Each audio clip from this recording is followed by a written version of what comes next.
कहानी की शुरुआत होती है किम नाम के एक लड़के से जो स्कूल के पहले दिन ही लेट हो गया था। उसे स्कूल भेजने से पहले उसकी माँ यून ने उसके बैग में काफी भारी भरकम सामान भर दिया ताकि वो अपनी खास शक्तियों के कारण हवा में उड़ने ना लग जाए। फिर अपना बैग लेकर किम बस में चढ़ गया तो उसने देखा कि जैंग नाम की एक लड़की की बस छूट गई थी। उसने जैसे तैसे बस रुकवा कर जैंग को बस में चढ़ाया, लेकिन लड़की के पास टिकट तक के पैसे नहीं थे तो किम ने उसके बदले पैसे भी दे दिए। अचानक किम को एहसास होने लगा कि उसकी उड़ने की शक्तियां अपने आप जागने लगी हैं, तो उसने बहुत जोर लगाकर अपने पैर जमीन पर ही रखने की कोशिश की ताकि उसका सच बाहर ना आ जाए। बाद में हम देखते हैं कि क्लास में सभी बच्चे पढ़ रहे थे पर किम की नजरें तो बस जैंग पर ही टिकी हुई थी क्योंकि वो मन ही मन उससे बेहद प्यार करता था। उसे देखते ही किम के पैर एक बार फिर से जमीन से उठने लगे तो उसने बहुत जोर से अपना टेबल पकड़ लिया ताकि वो हवा में ना उड़ जाए।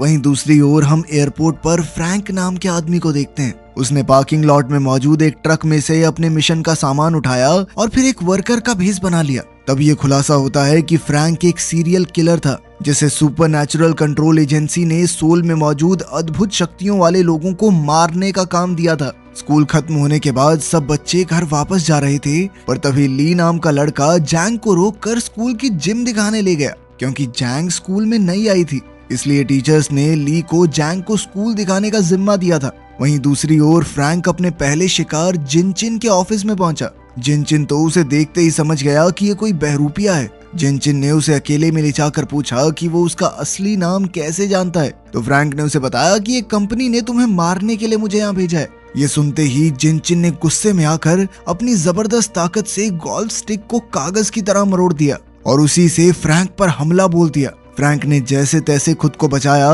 मगर जिनचिन ने उसे उठाकर बड़ी जोर से दीवार पर पटककर दीवार ही तोड़ दी। उसी पल अचानक फ्रैंक ने जिनचिन के चश्मे का कांच तोड़ दिया जो सीधा उसकी आंख में जा लगा। फिर उसने मौका देखकर एक पेन की मदद से उसकी छाती पर हमला किया और उसके दिल पर वार करके उसे वहीं मार डाला। आखिरकार उसने जिनचिन की लाश को खिड़की से बहुत दूर फेंक दिया और इसी तरह उसका पहला टास्क पूरा हुआ। फिर वो अपने ट्रक में लौट आया और अपने फोन से मैसेज भेजकर टास्क पूरा होने की खबर दी। उधर किम की माँ यून घर में साफ सफाई कर रही थी। इसी दौरान उसने अपना फोन देखा तो चारों तरफ जिनचिन के खून की खबरें आ रही थी। उधर स्कूल खत्म होने के बाद भी जैंग स्कूल में बैठकर पढ़ाई कर रही थी क्योंकि उसे स्कूल के बाद बेस्ट कॉलेज में जाना था, मगर वहाँ की फीस बहुत ज्यादा थी। इसलिए मन ही मन में जैंग ने उम्मीद ही छोड़ दी थी। जब उसके पिता ने उससे पूछा कि तुम्हें पैसों की जरूरत है तो उसने झूठ कह दिया कि नहीं, मुझे तो बस स्कूल यूनिफॉर्म खरीदने के लिए पैसे चाहिए। इसके बाद हम मिनोंग जुंग नाम के एक आदमी को देखते हैं जो नेशनल सिक्योरिटी एजेंसी का डायरेक्टर था।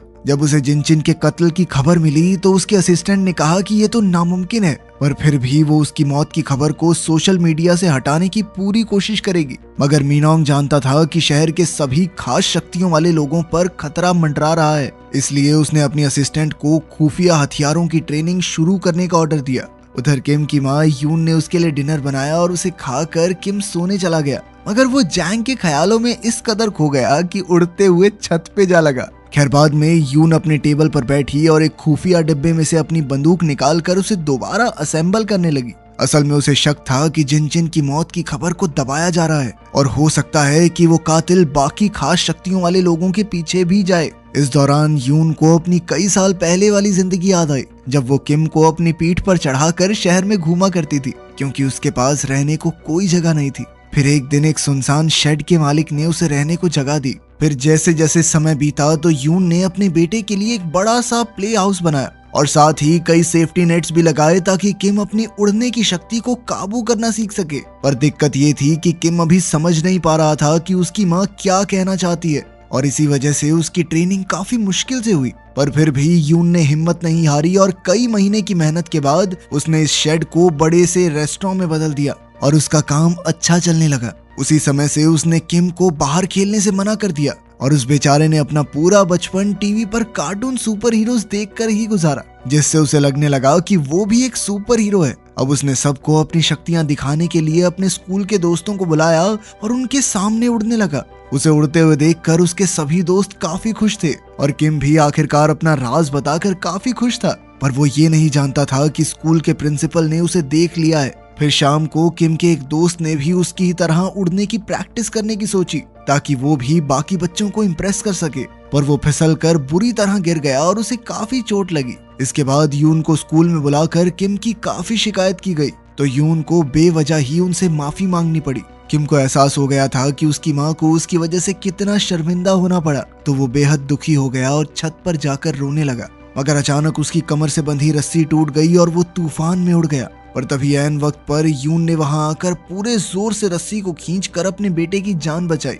फिर अगले दिन सभी बच्चे स्कूल पहुंचे, पर किम और जैंग दौड़ने के बावजूद भी थोड़े लेट हो गए। पर गार्ड ने देखा कि वो कुछ ही सेकंड लेट थे, तो उसने उन्हें अंदर जाने दिया।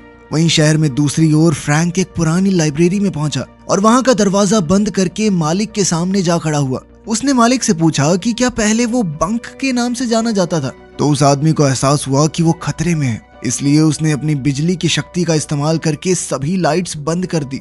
इसके बाद उसने अपने रेडियो से एक बैटरी निकाली और अपने अंदर मौजूद बिजली की ऊर्जा को जागृत करना शुरू कर दिया, जिससे उसके बाल एकदम सीधे खड़े हो गए। फिर अचानक उसने फ्रैंक पर हमला बोल दिया और उसे बार बार जोरदार बिजली के झटके देने लगा। फ्रैंक ने अपनी जान बचाने के लिए किताबों का सहारा लिया और पलटवार करके बंक के हाथ से बैटरी गिरवा दी। पर जल्द ही उसने बैटरी फिर उठाई और फ्रैंक पर बिजली का जबरदस्त वार किया, जिससे फ्रैंक सीधा छत से जा टकराया। आखिरकार बंक ने अपने डेस्क से एक तस्वीर निकाली और उसे आग लगाते ही फ्रैंक का गला घोंटने लगा। उसने इतने जबरदस्त बिजली के झटके दिए कि कमरे में शॉर्ट सर्किट हो गया। अब फ्रैंक मरने ही वाला था कि ऐन वक्त पर उसने पलटकर बंक को दूर फेंक दिया और एक ही जानलेवा वार से उसका काम तमाम कर दिया। आखिरकार उसका ये शिकार भी मारा गया। फिर उसने बंक के हाथ में वो जलती हुई फोटो देखी तो पता चला कि बंक का एक बेटा भी है। इससे फ्रैंक को काफी दुख हुआ, पर वो जल्द ही इस जगह से निकलकर अपने ट्रक में भाग निकला।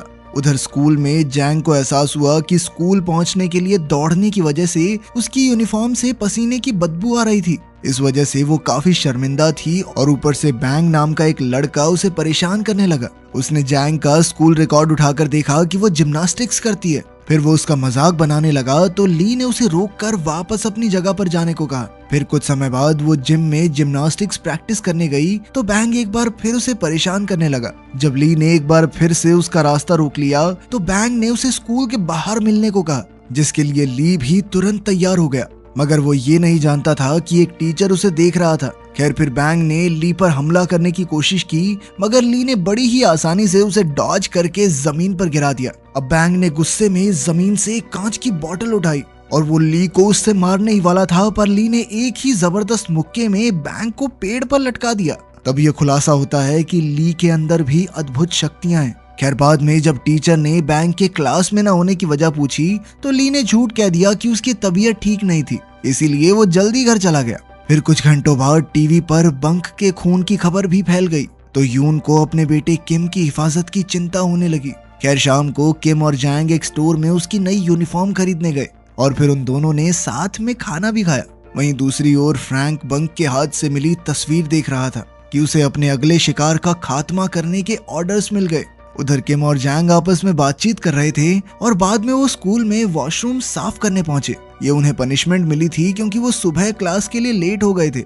इसी दौरान जैंग की नजर किम की चोट पर पड़ी, जो सुबह उनकी टक्कर की वजह से लगी थी। तब जैंग उसके जख्म पर मरहम लगाने लगी, पर उसके करीब आने से किम इतना ज्यादा शर्मा गया कि उसके पैर जमीन से उठने लगे। अब उसने अपनी शक्तियों को छुपाए रखने के लिए जैंग को वॉशरूम से बाहर जाने को कहा, मगर उसके जाने के बाद भी किम अपनी शक्तियों पर काबू न रख सका और अपने आप हवा में उड़ने लगा। फिर अगली सुबह टीचर ने फिर से बैंग के स्कूल न आने की वजह पूछी, पर किसी को इस बारे में कोई जानकारी नहीं थी। ये देखकर ली काफी घबरा गया। स्कूल खत्म होने के बाद जब किम घर लौटा, तो उसकी माँ यून ने उसे बहुत डांटा क्योंकि उसने आने में बहुत देरी कर दी थी। उधर फ्रैंक अपने अगले शिकार की तलाश में स्कूल के दरवाजे तक आ पहुंचा। तब सिक्योरिटी गार्ड ने उसे दरवाजे से अपना डिलीवरी ट्रक हटाने को कहा, तो फ्रैंक चुपचाप वहां से चला गया। मगर गार्ड को उस पर शक हो गया था, जिसके बाद उसने किसी को फोन किया। इसी तरह कई दिन बीत गए और अब जैंग अपनी टीचर के साथ जिम्नास्टिक्स की ट्रेनिंग कर रही थी ताकि वो बेहतर खिलाड़ी बन सके। इसी दौरान ली छुप छुपा कर जैंग को प्रैक्टिस करते हुए देखता रहता, क्योंकि वो भी मन ही मन जैंग को चाहने लगा था। एक रात प्रैक्टिस के दौरान अचानक जैंग का पैर मुड़ गया और वो बुरी तरह गिर गई। उसे देखते ही ली उसकी तरफ दौड़ा, पर उसी वक्त किम भी वहां आ गया, जिसके बाद ली बीच में ही रुक गया। दरअसल जैंग को दर्द में देखकर किम तुरंत उड़कर वहां पहुंच गया था, पर जैंग ने बताया कि मुझे ज्यादा चोट नहीं लगी है, और फिर वो वापस से ट्रेनिंग में जुट गई। अब वो किम की मदद से एब्स एक्सरसाइज करने लगी, मगर जैंग के इतना करीब आने की वजह से किम घबरा कर एक बार फिर से ऊपर उड़ने लगा और अचानक दूर जा गिरा। तभी जैंग उसकी मदद के लिए दौड़कर वहां आई। खैर उसी समय क्लीनर ने वहां आकर उन्हें बाहर जाने को कहा, क्योंकि आज उसे जिम्नेजियम की सफाई करनी थी। किम ने जैंग से कहा कि वो ठीक है और वहां से चला गया, पर जैंग को कुछ भी समझ नहीं आ रहा था कि वो अचानक उड़कर दूर कैसे जा गिरा। खैर कुछ समय बाद ली जिम में आया और उस बोर्ड के पास गया जहां जैंग अपनी छलांग की प्रैक्टिस कर रही थी। अब उसने गुस्से में आकर इतनी ऊंची छलांग लगाई कि उसका पंजा दीवार पर छप गया। खैर कुछ दिन बाद शाम को जैंग और किम एक दुकान पर खाना खा रहे थे। तभी अचानक जैंग को याद आया कि वो अपने स्पोर्ट्स शूज तो स्कूल के जिम में ही भूल आई। तब किम ने कहा कि उसका पेट भर गया है और वो अकेला जैंग के शूज लेने स्कूल की ओर चला गया। पर जैंग को कई दिनों से उसकी हरकतों पर शक था, इसलिए वो भी उसका सच जानने के लिए उसका पीछा करने लगी। जब वो स्कूल पहुंची तो किम के पैरों के निशानों की दिशा में आगे बढ़ी, और तभी उसे वो सभी पल याद आए जब उसने अपनी आंखों से किम को उड़ते देखा था। इसी तरह वो दूसरी मंजिल पर पहुंच गई, पर यहाँ पैरों के निशान गायब हो गए। तो उसने किम को आवाज दी। जल्द ही किम वापस आया तो जैंग ने उससे पूछा कि जब भी वो करीब होते हैं तो वो इतनी अजीब तरह से बर्ताव क्यों करता है। पर किम ने कहा कि ऐसा कुछ नहीं है, मैं तो नॉर्मली ऐसा हूँ। बाद में किम अपने बैग में कुछ ढूंढ रहा था तो जैंग ने देखा कि उसकी बैंडेज उतरने वाली थी, तो वो बैंडेज ठीक करने लगी, पर उसके छूते ही किम इतना शर्मा गया कि वो उसी पल हवा में उड़ गया और सीधा छत से जा चिपका। उसे देखकर जैंग हक्की बक्की रह गई, पर अब उसने किम को बचाने का तरीका ढूंढा। वो एक डब्बे के ऊपर चढ़कर किम की ओर कूद गई और उसे खींचकर अपने साथ जमीन पर ले आई। फिर उसने फटाफट किम को उसका भारी भरकम बैग दिया और आखिरकार सब नॉर्मल हो गया। इसके बाद वो स्कूल से चले गए, पर वो ये नहीं जानते थे कि सिक्योरिटी गार्ड ने कैमरास के जरिए ये सब देख लिया था। उधर घर पर यून डिनर बना रही थी और जब उसने देखा कि किम घर आ गया है तो वो दरवाजे पर गई।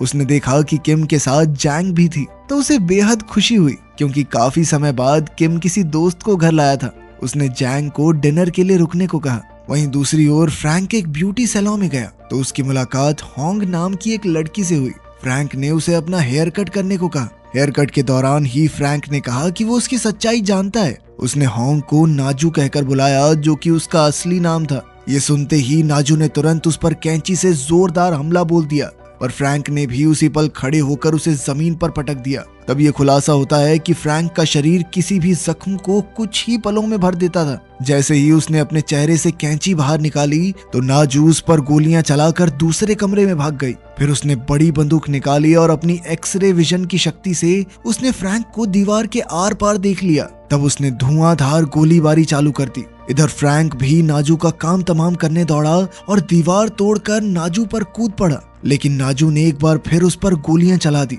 पर जल्द ही उसे एहसास हो गया कि इन गोलियों का फ्रैंक पर कोई असर नहीं हो रहा, तो वो तुरंत किचन में गई और अपनी खास बंदूक निकाली। जल्द ही उसने कमरे में मौजूद पाइप्स पर गोलियां चला दी, जिससे पाइप्स में से गैस लीक होने लगी। इसी धुएं की आड़ में छुपकर नाजू ने फ्रैंक पर धुआंधार गोलियां चलाई। इसी दौरान नाजू को भी गोलियां लगी, पर फिर भी उसने अपनी बड़ी शॉटगन निकाली और फ्रैंक पर जोरदार वार किया, जिससे वो एक शेल्फ से जा टकराया। इसके बाद नाजू ने उसकी तरफ भागकर शॉटगन से जानलेवा वार किया, जिससे वो बहुत दूर जा गिरा। तब फ्रैंक फटाफट एक कॉरिडोर में छुप गया ताकि उसकी शक्तियां उसके सारे घाव भर दें। ठीक होते ही वो नए जोश के साथ बाहर आया और नाजू के शॉट से बचते हुए उसकी तरफ दौड़ा। उसने एक जबरदस्त किक से नाजू को गिरा दिया और फिर उसका गला घोंटने लगा। तब नाजू ने अपनी कैंची उसकी टांग में घोंप दी। इसके बाद उसने इसी कैंची से उसकी गर्दन पर वार किया, पर फ्रैंक ने पहले ही उसे रोक दिया। अब उसने नाजू का गला दबाते हुए उससे पूछा कि आखिर सभी खास शक्तियों वाले लोग अपने बच्चों को क्यों छुपा रहे हैं। नाजू अपनी आखिरी सांसें गिन रही थी, पर फिर भी उसने सच नहीं उगला। उसने कहा कि तुम एक आम किलर हो और गैंगो तुम्हें देखते ही तुम्हारा काम तमाम कर देगा। खैर ये सुनकर फ्रैंक को गुस्सा आया, जिसके बाद उसने नाजू के गले में कैंची मारकर उसकी जान ले ली। उसने कहा कि चाहे वो उसे अपने बच्चों का पता ना बताए, मगर जब तुम मरेगी तो फ्यूनरल पे आएंगे ना वो। उधर किम और जैंग उसके कमरे में खाना खा रहे थे कि तभी किम एक बार फिर से उड़कर छत पर जा लगा, तो जैंग ने फिर से उसकी नीचे आने में मदद की। कुछ समय बाद वो अपने घर चली गई तो यून ने देखा कि जैंग अकेली ही चली गई थी। उसने किम को खूब डांटा और अभी के अभी उसे भागकर उसके घर छोड़कर आने को कहा। अब किम अपनी शक्तियों की मदद से जल्द जैंग के पास पहुंचा। उसे देखकर जैंग काफी खुश हुई। फिर अगले दिन किम जैंग के साथ प्रैक्टिस सेशन में आया तो जैंग ने उसे बताया कि वो अपना पिछला स्कूल छोड़कर नहीं आई। असल में उसने एक साथ 17 लड़कियों को पीट दिया था, जिस वजह से उसे स्कूल से निकाल दिया गया।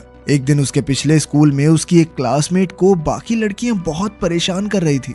उन्होंने उसकी खूब बेइज्जती करके उसे नीचा दिखाया तो जैंग का पारा सर चढ़ गया और उसने उस लड़की को बचाने के लिए बाकी सभी लड़कियों को स्कूल के बाहर मुकाबले के लिए ललकारा। इसके बाद शाम को सभी बच्चों ने मिलकर इस फाइट को देखा, जहां 17 लड़कियां एक साथ जैंग पर कूद गई थी। लेकिन जैंग को किसी वार से कोई फर्क नहीं पड़ा, क्योंकि उसमें भी अद्भुत शक्तियां थी। उसने हिम्मत नहीं हारी और पलटवार करके सभी दुश्मनों की हड्डी पसली एक कर दी। आखिरकार सबको हराने के बाद वो लीडर की ओर बढ़ी, जो उसे अपनी हील से डराने की कोशिश कर रही थी। लीडर ने जैंग पर हमला करने की कोशिश की, लेकिन जल्द ही वो समझ गई कि उसके हमलों का जैंग पर कोई असर नहीं हो रहा। अब वो डर के मारे चिल्लाने लगी। उस वक्त उस लड़की का बॉयफ्रेंड वहां आया और उसने एक बेसबॉल बैट से जैंग पर हमला कर दिया। वो उसे जमीन पर गिराकर बार बार मारता रहा, लेकिन फिर जैंग ने एक पत्थर उठाकर लड़के के पैर पर दे मारा और उसी के बैट से लड़के के सर पर वार कर दिया। इस घटना के बाद जैंग को स्कूल से निकाल दिया गया और उसके पिता को मामला सुलटाने के लिए काफी पैसे भी भरने पड़े। उधर नाजू के अंतिम संस्कार पर फ्रैंक उसके बच्चों से मिला, लेकिन उनसे अपनी माँ के बारे में प्यारी प्यारी बातें सुनकर फ्रैंक का दिल टूट गया और उसने उन्हें मारने का प्लान कैंसिल कर दिया। उधर नेशनल सिक्योरिटी एजेंसी आम लोगों से म्यूटेंट्स के वजूद को छुपाने की हर कोशिश कर रही थी। आखिर में हम देखते हैं कि उस बिजली की ताकत वाले म्यूटेंट का लड़का अपने पिता की मौत का बदला लेने के लिए उसके कातिल को ढूंढ रहा था और उसके अंदर भी अपने पिता की तरह खास शक्तियां मौजूद थी। इस सीरीज का पहला सीजन यहीं खत्म हुआ। अगला सीजन अभी आया नहीं है, तो कमेंट्स में नेक्स्ट मत करना, ठीक है? मिलते हैं अगली वीडियो में।